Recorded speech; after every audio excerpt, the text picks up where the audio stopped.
Ebwe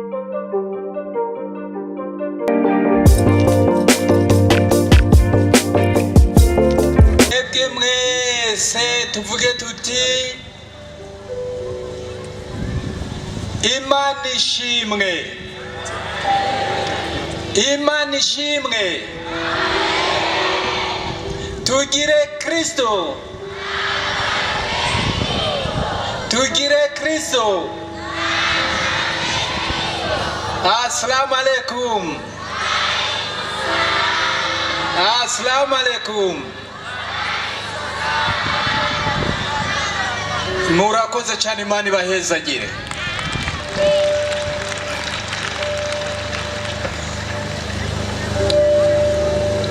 Uno munsi n'umunsi uhambaye. Uwo munsi uhambaye tubanze tuvuge tuti warakoze Mana kubera ko wari wadutije umusavyi wawe Petero Nkurunziza.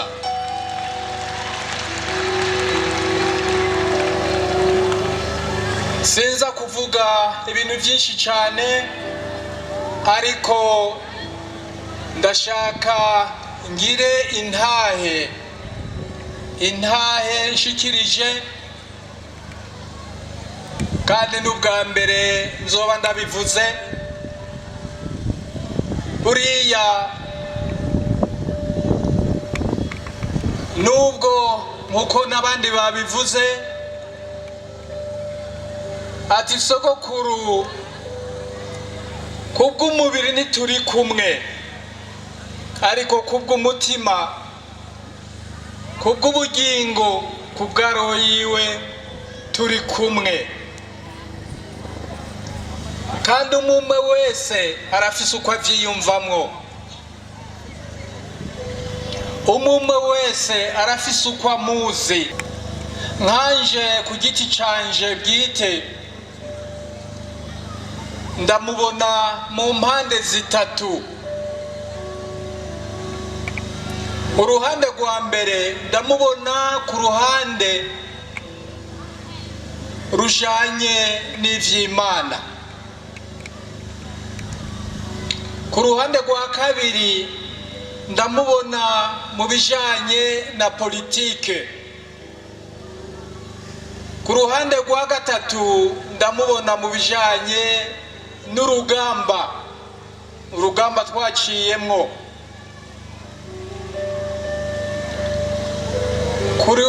Ku mpande zibiri ntacyo nza kubivugako kuko vyoba birebire. Uno munsi kubera ko turi mu amasengesho twamwitiriye nk'intwari y'ukuyobora imitima yacu, nagira ngo aho abariho mpagarara cyane. Nivyo hari wavuze ati twarabanye igihe, nivyo twarabanye igihe atari gito, kandi nararonse umwanya wuko dushobora no kubana turi babiri tukaganira iminsi myinshi.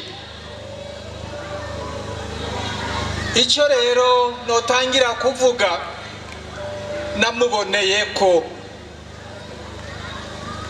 ubwa mbere na mbere novuga ko nyakwigendera sogokuru wacu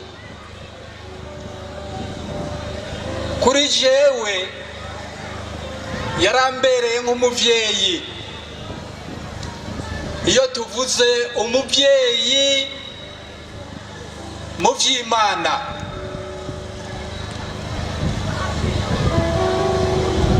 twaramaze igihe atari gito tuza tuganira ibintu vy'Imana, ibintu vyo gusenga. Ariko jewe nobemerera yuko ariwe, novuga yuko ariwe yamfunguye mu mutwe, amfungura mu bwonko no mu mutima, kugira ngo numve ko gusenga ndabikeneye kandi avyiyumvamwo. niwe yashoboye kumfungura mu mutwe, mu mutima. None avuga yuko kuri urwo ruhande yarambereye umuhetsi, umupare. Tumuha amashi yemwe, mumfashe tumuha amashi.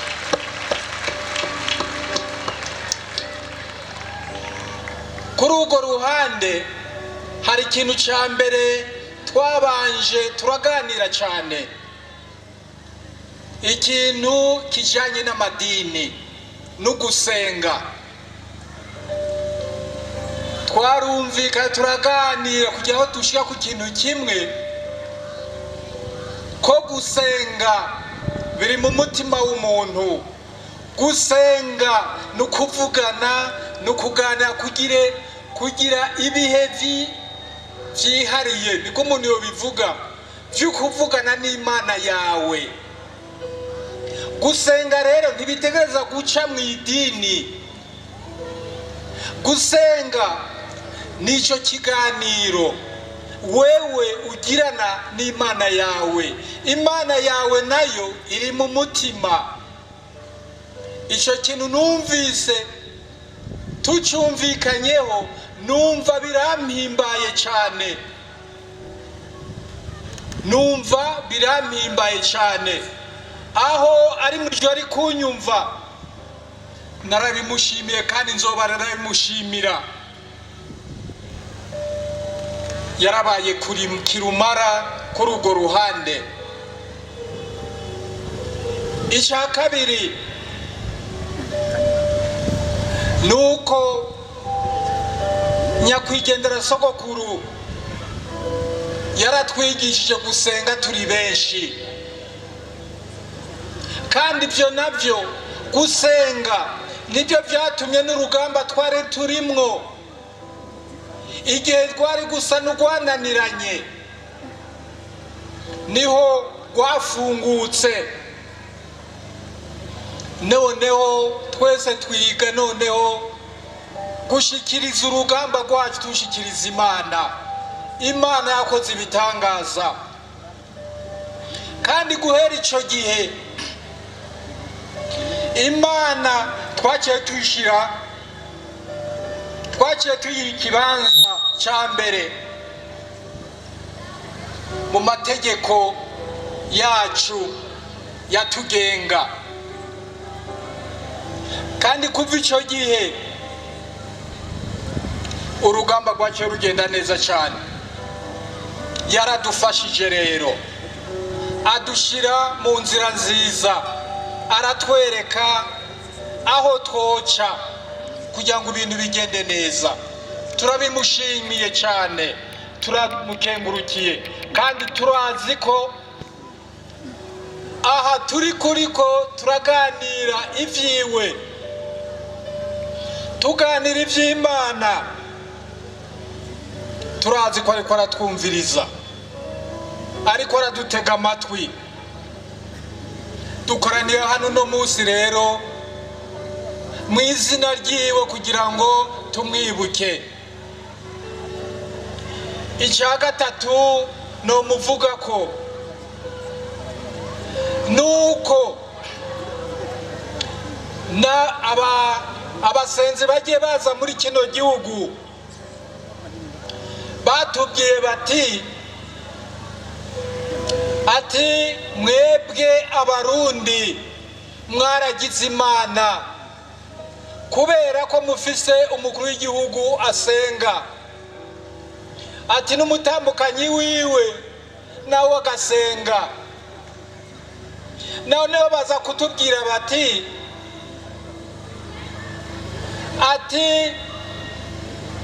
umukuru wanyu w'igihugu Petero Nkurunziza ati yarashoboye gushyira ku bitugu Uburundi n'Abarundi, ati arabidugana gushika imbere y'Imana. Noneho jewe nza kubona, nza gukuramwo ko none ko yatwikoreye twese ku mutwe ku rutugu akadushikana imbere y'Imana. None ikizokurikira ni iki? None ikindi cyari kuba gisigaye ni iki? Nuko umurimo w'Imana, umurimo Imana yari yaramutumye wari ugiye kurangira, kuko amaze kudushikana imbere y'Imana hari hasigaye ko Imana nayo izomuhamagara kugira ngo imushimire. Sinza kuvuga byinshi kuko novuga byinshi ngira ngo uyu munsi wohera, kuko twarabanye mu bitari bikeyi.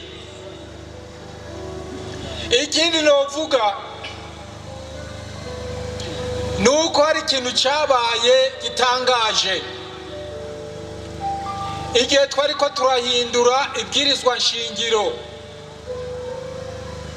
mu 2018. Igihe twari ko turahindura ibwirizwa nshingiro, hariho akantu ijambo yashizemwo mu ibwirizwa nshingiro. Iryo jambo yashizemwo twebwe ntitwamenye ivyo ari vyo, twabona ari ibintu bisanzwe, ariko kubera ko yakoreshwa n'Imana, yavugishwa n'Imana, ako kantu yashize mu ibwirizwa nshingiro twari ko turahinyanyura, niko nyuma kagiye gutuma Uburundi bwongera kubaho, Uburundi buguma ari Uburundi. Kuko iyako kajambo katajamwo, igihe Imana imuhamagariye, igihe Imana imuhamagariye, Uburundi bwaca busambuka.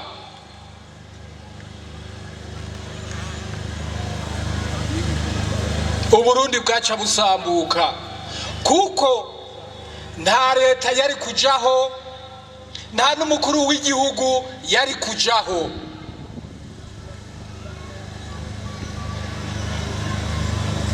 Abamenyereye kuraba mu ibwirizwa nshingiro, ako kantu murazokaraba muzokamenya. Kara kantu kavuga aho inama nshingamateka, aho umukuru w'igihugu ashobora kurahirira, akantu gatoyi cyane, aho umukuru w'igihugu ashobora kurahirira. Ako kantu twebwe twabona ari bisanzwe. Nukuri uno munsi ariko aranyumva, turamukengurukiye cyane kuko yarakoze ibitangaje. Ako kantu kashoboye gutuma igihugu kidasenyuka. Turashinze nawe uno munsi ko Abarundi bazabandanye bamwibuka, abazovuka n'abazovuka n'abazovuka bazabandanye bamwibuka. Imana nayo izobandanye imuha uburuhukiro bwiza.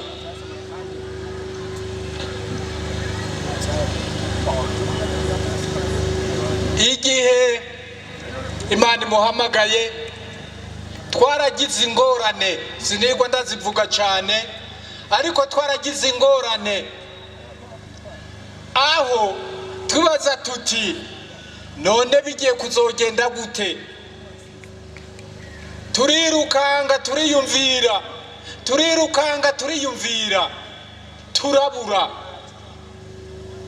Niho imitwe yashushe niho twaza kubuka kuri ako kajambo gatoyi cyane.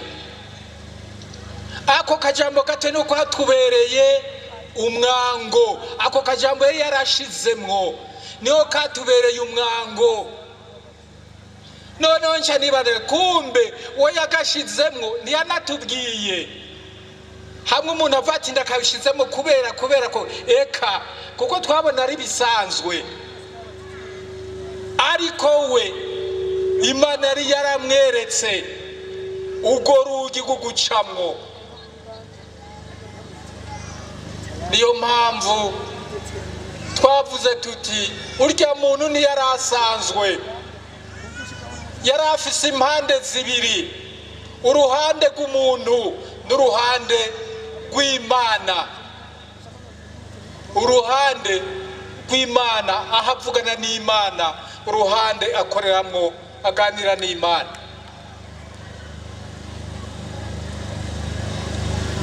Ikindi novuga nuko hariho amajambo yatubwiye uno munsi, ari amajambo y'inkoramutima cyane.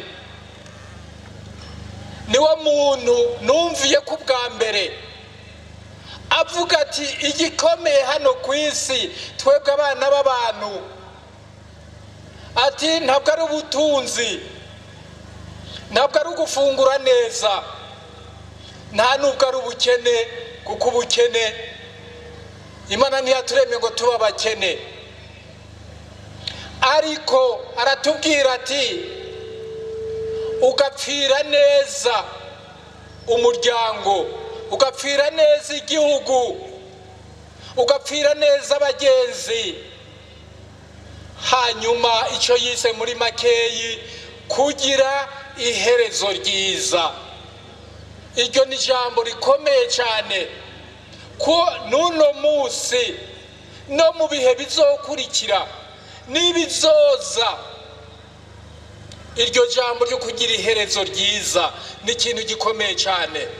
Narabimwigiye ko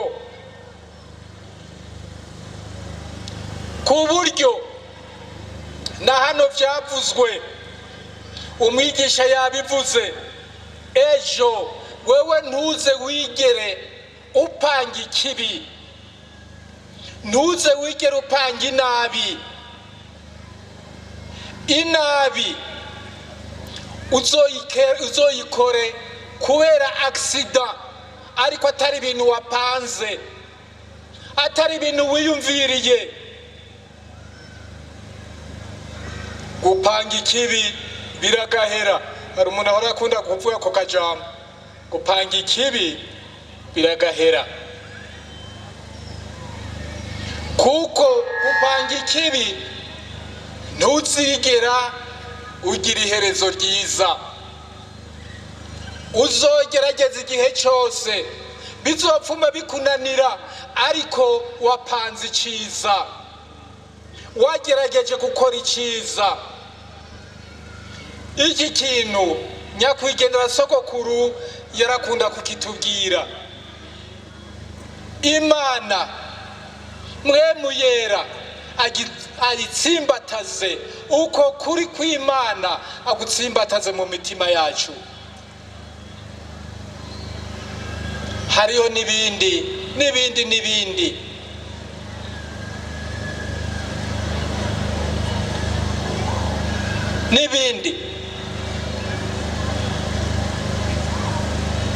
nyakwigendera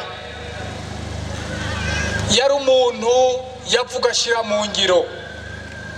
Je umunsi wa mbere duhura, umunsi wa mbere tubona n'amaso mu yandi, ntiyaranzi, nanjye sinarinda muzi. Ariko umunsi wa mbere ambonye yaranyakiriye, hanyuma hageze no gufungura acarantumira, turafungura kandi turaganira. Ari umunsi wa mbere, byari ibintu byiza. yari umuntu akundana, yari umuntu atinubana, yari umuntu yegeranya abandi, yari umuntu ahuza abandi, yari umuntu atanga impanuro nziza ku bandi, yari kirumara, yari kirumara, yari umuntu atigera apanga ikibi, yari umuntu atigera apanga ikibi, atigera apanga inabi, kandi yari umuntu yitwararika igihugu cyane, yitwararika ineza y'abandi, ineza y'abandi. Ari nayo mpamvu tugiye kuraba ingingo yafashe zagiye kunezera abantu benshi, nk'abavyeyi kuvyara, kwibaruka, batagombye gutanga amahera menshi canke kutayatanga, ibintu bijyanye n'abanyeshure kwiga, ibintu nka bene ivyo. Bijya byose byari ibintu byari bihagaze ku bwiza bw'umutima. Hariho n'ibindi ntobabwira, hari n'ibindi ntobabwira kuko ari ibindi byo mu rundi rwego, nibyo mu rundi rwego, ibyo ntabyo ndababwira. Kandi byari ibintu bikomeye cyane by'igihugu, by'intwaro y'igihugu, by'ubutegetsi. Namwe murironderera mugane wo wawundi ati jewe ndababwira ibintu bingaye, mugane wumva ari cyo nibagiye, ati nawe urasaba uzoze hano hashike,